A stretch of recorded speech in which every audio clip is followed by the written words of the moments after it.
Habang naglalayag ang mga bida sa isang barko, sinasanay ni May ang kanyang Bulbasaur para sa kanyang susunod na contest. Gumamit si Bulbasaur ng Razor Leaf, pagkatapos ay Vine Whip para pigilan ang pag-ikot ng mga dahon. Kumpiyansa si May na makuha ang susunod na ribbon, habang inisip ng kanyang mga kaibigan na maaari rin siyang manalo sa susunod na contest. Samantala, itinutulak ng Team Rocket ang isang kariton na puno ng mga berry. Ipinaalala ni Jessie kay James na ibebenta nila ang mga berry matapos nilang gumawa ng mga Pokeblock. Nagulat si James na hindi iniisip ni Jessie ang contest, ngunit nagpaplano siyang ibenta ang mga Pokeblock para mabili ang isla gamit ang pera. Sinabi ni Meowth sa kanya na nagsisinungaling ang negosyanteng nagbenta ng mga peking berry, kaya agad na tumakbo pabalik si Jessie. Isang lalaki ang lumapit kay May na humanga sa kanyang Bulbasaur. Tinanong niya si May kung pupunta siya sa Izabi contest, kinumpirma ito ni May dahil pupunta rin doon ang lalaki. Nagpakilala si May sa lalaki na nagngangalang Harley. Ipinakita ni Harley ang kanyang Cacturne, kaya iniskan ito ni May gamit ang kanyang Pokédex na ikinagulat ni Harley dahil hindi alam ni May ang Cacturne. Sinabi ni May na mukhang nakakatakot si Cacturne kahit nakatayo lang ito na mas ikinagulat ni Harley. Inalok ni Harley si May ng ilang cookie, kaya kumuha ito ng isa. Kumain si May ng isa at sinabing hindi na rin ito gaanong masama na ikinagulo ng isip ni Harley.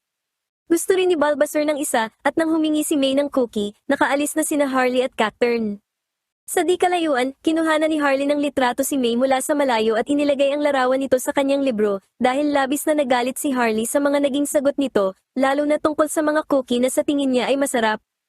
Gumagawa ang Team Rocket ng mga Pokeblock at inisip ni na Meowth at James na masyadong marami at maliliit ang mga Pokeblock, bagaman inutusan sila ni Jessie na magpatuloy, na gustong may benta ang mga ito bago ang contest dahil malaki ang bayad dito. Kinabukasan, idinaos ang contest. Hinintay ni na Ash, Brock, at May si Max, bagaman kailangan ng pumunta ni May sa entablado. Tumakbo sina Max at Harley patungo kina Ash, May, at Brock. Sinimulang tanungin ni May si Max, ngunit sinabi ni Harley na siya ang may kasalanan. Inamin ni Harley na umiinom siya ng tsaa nang mabunggo siya ni Max, kaya inalok niya ito ng ice cream, nang malamang kapatid ni May si Max. Nagsimula ang contest, at inilabas ni May si Bulbasaur. Gumamit si Bulbasaur ng Razor Leaf, pagkatapos ay gumamit ng Vine Whip para pigilan ang mga dahon. Humanga ang mga hurado nang makita kung gaano ka-eksakto ang mga atake ni Bulbasaur. Nagpakitang gilas din ang iba pang mga kalahok.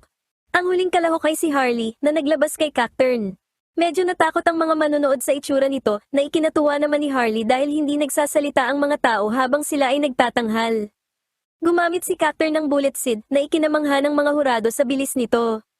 Huminto si Cacturne sa paggamit ng Bullet Seed na nagpapakitang nakabuo ito ng imahe ng isang bungo at mga nakakrus na buto. Humanga rin ang mga hurado dahil alam nilang kailangan ng matinding pagsasanay para makagawa ng ganoong pagtatanghal. Nag-alala si May nang makita kung gaano kagaling ang iba at baka hindi siya makapasok sa ikalawang round. Ipinakita sa screen ang mga kalahok na aabante sa ikalawang round. Kabilang sa kanila sina May at Harley. Nakahinga ng maluwag si May, ngunit alam ni Brock na kailangang mag-focus ni May dahil medyo malalakas ang kanyang mga kalaban. Napansin ni Harley na nakapasa si May sa unang round at inisip kung madadala ba ito ng mga kasanayan nito sa mas mataas pa. Hinarap ni Harley ang isang kalaban na naglabas kay Azurill at si Harley naman ay ang kanyang Cacturne. Gumamit si Azurill ng Bubble Beam at tumalbog sa mga bula gamit ang slam na nakapagpamangha kay Vivian sa cuteness nito. Pinutok ni Cacturne ang mga bula gamit ang Poison Sting, at para tapusin, inatake ni Cacturne si Azurill ng Bullet Seed, kaya natalo ito. Nanalo si Harley, kaya pagkakataon na ni May. Lumapit sa kanya si Harley, kaya binati niya ito para sa pagkapanalo. Bago umalis, sinabi ni Harley kay May na mabagal ang surskit ng kanyang kalaban, kaya dapat muna niyang hayaan itong makalapit bago utusan ng kanyang Pokemon na atakihin ito. Nagpasalamat si May sa kanya para sa payo, ngunit ngumiti si Harley dahil binigyan niya ito ng maling payo. Gumamit ng double team ang Surskit ng kalaban na gumawa ng mga ilusyon ng sarili nito.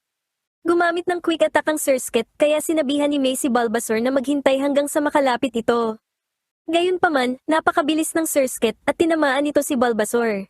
Sunod, gumamit ang Surskit ng Water Pulse at sumugod kay Bulbasaur gamit ang quick attack na muling nakasakit dito. Nagulat sina Ash at Max dahil natatalo ng husto si May. Nalito si May dahil sinabi ni Harley na mabagal ang mga Surskit. Narinig ni May mula kay Vivian na kilala sa bilis ang mga Surskit, kaya umatake si Bulbasaur ng Razor Leaf. Gumamit ng double team ang Surskit, kaya umatake si Bulbasaur ng Vine Whip, ngunit sumablay ito. Dismayado si May habang nawawalan siya ng puntos at wala ng gaanong oras. Bilang pagtatapos, gumamit ang Surskit ng Water Pulse at Quick Attack. Gayunpaman, gumamit si Bulbasaur ng Vine Whip sa mga paa ng Surskit, kaya napigilan ito. Umatake si Bulbasaur ng Petal Dance na nakasakit sa Surskit. Naubos na ang oras at nanalo si May dahil mas marami siyang natirang puntos. Sinabi ni na Brock at Max na muntik na iyon, habang sinabi naman ni Ash na ayos lang dahil nanalo pa rin naman si May. Nainis si Harley, ngunit sinabi nito na meron pa siyang plan B. Kinalaunan, ipinakita ni Vivian ang mga finalist.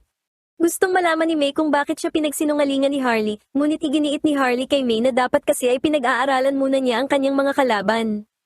Iginiit niyang nandito siya para magtanghal, hindi tulad ni May na naglalaro lang. Nagalit si May at nangakong tatapusin ito. Inilabas ni May si Bulbasaur at si Harley naman ang kanyang Cacturne. Nagsimula si Cacturne sa Poison Sting, ngunit kinansela ito ni Bulbasaur gamit ang Vine Whip at gumanti ng Razor Leaf, bagaman pinigilan ni Cacturne ang atake gamit ang Bullet Seed. Umatake si Bulbasaur ng Vine Whip at binangga si Cacturne. Nagtanong si May kung sino ngayon ang naglalaro lang, na lalong ikinagalit ni Harley. Nang tatapusin na sana ni May ang laban gamit si Bulbasaur, may dinukot na tape recorder si Harley sa kanyang bulsa at inon ito, kaya biglang narinig ng lahat ang isang ni-record na pag-uusap ni Harley at Max. Napagtanto ni Max na nai-record pala ni Harley ang pag-uusap nila noong kumakain siya ng ice cream. Kinuwento ni Max ang nangyari noong nakasama ni May ang tentacle habang lumalangoy. Nakipaglaro si May sa ilan sa kanila, ngunit biglang lumitaw ang mas marami pang tentacle at napalibutan siya nito. Dahil kulay blue ang swimsuit ni May, napagkamalan siyang tentacle ng kanyang inang si Caroline at binato siya ng isang pokeball nito para hulihin. Nagtawanan ng mga manunood na ikinapahiya ni May, ang pagkapahiyang iyon ay nauwi sa galit, kaya sinigawan niya si Max. Sinabi ni Max kay May na sinabi ni Harley na takot din siya sa mga Pokemon, kaya sinubukan niyang pag-aani ng pakiramdam nito sa pamamagitan ng pagkukwento. Galit na galit si May kay Harley, na tumawa lang. Nagsimulang hiyain pa siya lalo ni Harley, na tinawag siyang tentacle o tent para sa mas maikling tawag. Patuloy siyang inasar ni Harley, na sinabing baka sa sobrang galit niya ay mag-evolve siya bilang isang octillery. Sa sandaling nawala ang kanyang atensyon, sinipa ni Cacturne palayo si Bulbasaur. Umatake si Bulbasaur ng Razor Leaf, pero umiwas si Cacturne at gumanti ng Poison Sting.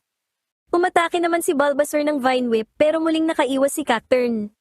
Gumamit si Bulbasaur ng Petal Dance, ngunit sumablay ito. Nauubos na ang puntos at oras ni May. Iginiit ni Harley na mananalo siya, ngunit nangako si May na hindi siya matatalo sa katulad niya. Sinabi ni na Max at Brock na kung hindi kakalma si May, maaaring maging dahilan ng pagkatalo niya ang kanyang galit. Nagbigay ng payo si Ash kay May na wag na niyang isipin ang nangyari at mag-focus na lang sa laban. Akmang tatapusin na ni Cacturne ang laban gamit ang Feint Attack, ngunit gumamit si Bulbasaur ng Vine Whip sa binti nito para pigilan ang atake. Inihagis pataas ni Bulbasaur si Cacturne at inatake ito ng parehong Petal Dance at Razor Leaf. Humanga ang lahat dahil naging napakaganda para sa marami ang combination attack ni Bulbasaur, na pinagmukhang namumulaklak ng mga bulaklak ang entablado. Natalo si Cacturne, kaya nanalo si May sa contest. Natahimik sandali si May, pagkatapos ay nagsaya at niyakap si Bulbasaur. Si Harley, sa kabilang banda, ay ibinalik ang kanyang Cacturne at galit na naglakad palayo. Natanggap ni May ang kanyang ika-4 na ribbon at nag-pose. Sa ibang dako, iginiit ni Harley na purong swerte lang ang pagkapanalo ni May, at nangakong sa susunod na makakaharap niya ito ay mauubos na ang swerte nito.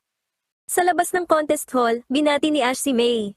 Sinabi ni May na kung hindi siya pinayuhan ni Ash ay baka hindi siya nanalo, ngunit iginiit ni Ash na ang dahilan ng pagkapanalo ni May ay ang sarili niya mismo.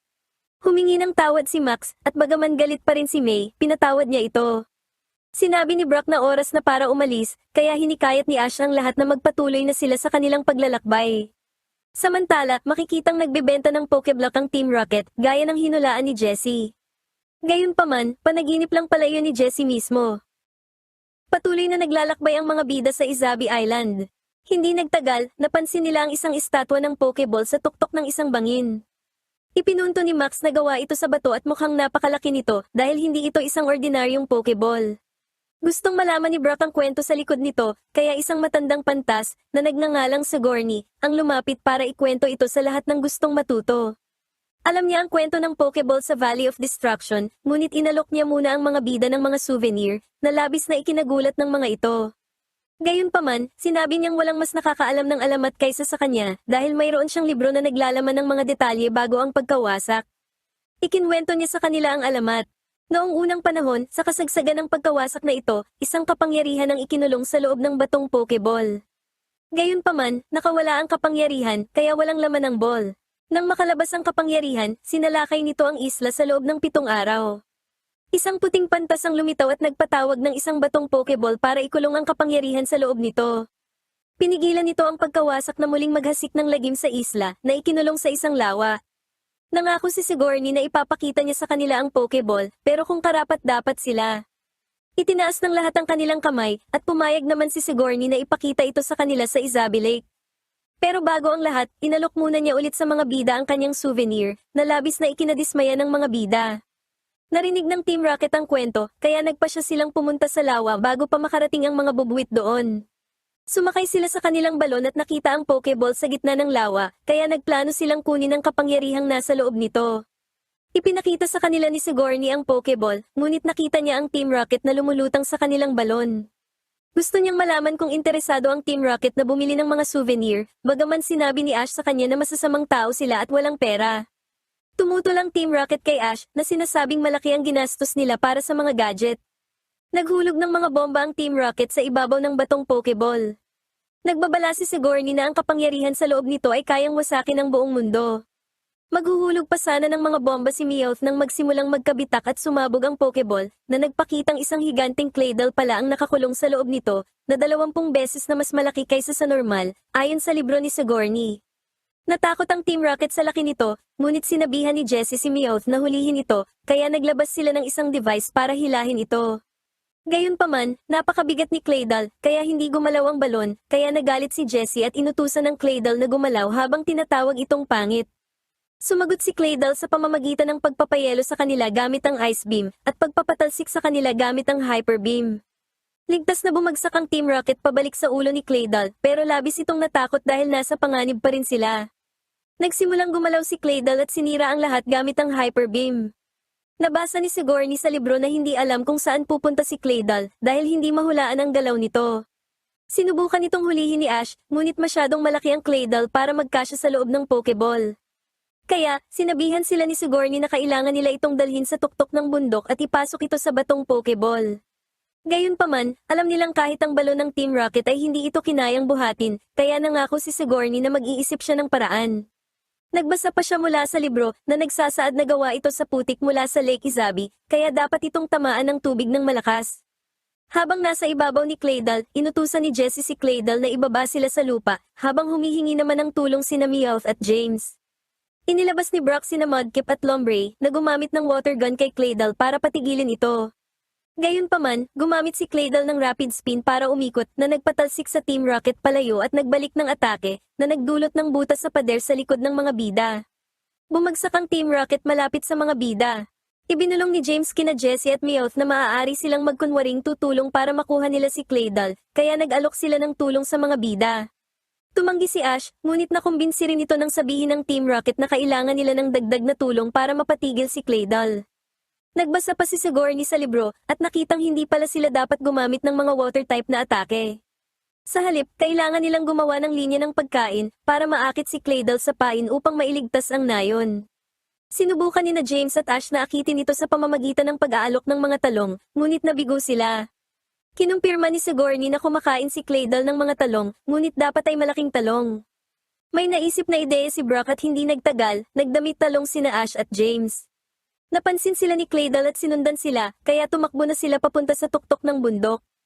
Nagbasa pa si Sigourney, at nalamang hindi pala sinusundan ni Claydol ang talong dahil sa gusto niya ito, sinusundan niya ito dahil ito ang pinakakinamumuhian niyang bagay sa lahat. Napunta sina Ash at James sa isang dead end at nakita si Claydol na galit na ikinalito nilang dalawa. Sinabi sa kanila ni na Brock, Max, at May na sobrang kinamumuhian ni Claydol ang talong, kaya agad nilang hinubad ang kanilang mga costume at nagtago. Nakita nila si Claydol na tinatapakan ng mga costume, at sobrang natakot sila nang mapagtanto nilang muntik na silang madurog. Napunta rin si Claydol sa isang dead end, kaya gumamit ito ng Hyper Beam para gumawa ng butas upang makadaan. Narinig ng mga taga-nayon ang pagsabog at nagsimulang lumikas sa kanilang mga tahanan. Nagsimulang gumawa ng bagong plano ang mga bida at ang Team Rocket. Nagtataka sina Jessie at Brock kung bakit nito gustong wasakin ang nayon, kaya isinali ni Sigourney ang higit pa sa teksto. Pinaniniwala ang isang dalaga ang lumikha kay Claydol mula sa isang materyales, kaya hinahanap ito ni Claydol. Upang iligtas ang nayon, nag-ibang anyo ang pantas at naging isang magandang dalaga na sumasayaw at kumakanta para maakit palabas si Claydol. Labis na natuwa si Jessie dahil naniniwala siyang siya ang dalaga. Hindi nagtagal, nagsimulang tumugtog ng mga instrumento sina Jessie, May, Meowth at Wobbuffet. Naiinis si Jessie dahil sumama pa ang tatlo, ngunit sinabihan siya ng iba na mag-focus. Hindi sigurado si Sigourney kung maganda ba o pangit ang dalaga, kaya nagpalit ng mga uniforme sina Jessie, Meowth, May at Wobbuffet. Pinuntahan sila ni Claydol. Nagpakitang gilas ang apat, ngunit gumamit si Claydol ng Hyper Beam, Ice Beam at Psychic para alisin sina Jessie, Meowth at May, kaya si Wobbuffet na lamang ang natitirang nakatayo. Iginiit ni May na mali ang teksto, ngunit sinabi ni Sigourney na tama ang teksto, sadyang ayaw lang ni Claydol sa kanilang tatlo. Tumakbo si Wobbuffet at tumugtog ng instrumento, habang lumutang naman si Claydol papunta rito dahil na-in-love na ito kay Wobbuffet. Inisip ni Jessie na may problema sa paningin si Claydol habang nagtaka naman si May kung may gusto ba talaga ito kay Wobbuffet. Sinabi ni Sigourney sa kanila na ang pantas bilang isang dalaga sa libro ay kamukhang-kamukha ni Wobbuffet, bagaman pinagdudahan siya at ang teksto ni na May, Meowth at Jessie. Nang makarating si Wobbuffet sa daan, kinakailangan ng hulihin si Claydol gamit ang batong Pokeball. Gayunpaman, malapit nang mahuli ni Claydol si Wobbuffet, kaya ipinadala ni Ash si Swellow para kunin si Wobbuffet. Lumipad pababa si Swellow, ngunit ang peluka lamang ni Wobbuffet ang nakuha nito, kaya nakita ni Claydol na peke si Wobbuffet at labis na nagalit. Tumakbo palayo si Wobbuffet at pinakawalan na ng grupo at ng Team Rocket ang Pokeball. Gayunpaman, ang hindi nila inaasahan ay naipit ito. Inilabas ni Brock sina Mudkip at Lombre para tumulong, na gumamit ng water gun, at kasama ng thunder ni Pikachu, na alis ang pagkabara nito. Gumulong ang malaking Pokeball pababa, dumikit kay Claydol, kinuha ito at ikinulong sa loob. Nagsaya ang lahat, ngunit nakita nila ang Team Rocket na sinusubukang kunin ang batong Pokeball. Sinubukan nila itong hilahin pataas, ngunit napakabigat nito, kaya nadala ang balon pababa sa bundok kasama nito bago naputol ang tali at tumalsik sila palayo. Gumulong ang batong Pokeball sa gitna mismo ng lawa, eksakto sa parehong lugar kung saan ikinulong noon si Claydol. Nagtataka si Max kung isa ba talagang Pokemon ang napakalaking Claydol na yun. Gayunpaman, umaasa sila na hindi na ito muling makakawala pa. Nagkomento si Sigourney na baka dumating ang araw na maaari na silang makipag-usap kay Claydol at makapamuhay kasama ito, habang hiniling naman ni May na makapagpahinga ng maayos si Claydol.